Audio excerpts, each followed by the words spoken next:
Hello students.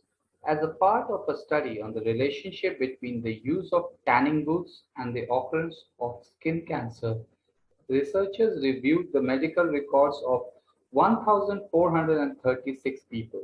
The table below summarizes tanning booth use for people in the study who did and did not have skin cancer.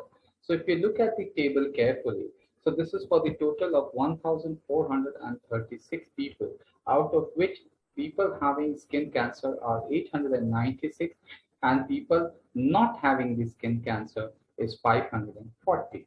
Now, going on to the question says that of the people in the study who had skin cancer, the first we have to go for who had skin cancer. So these are the rows which we can say that they have skin cancer.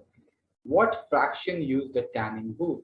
So the tanning booth means like they have to find out. So 190 people had skin cancer and used the tanning booth.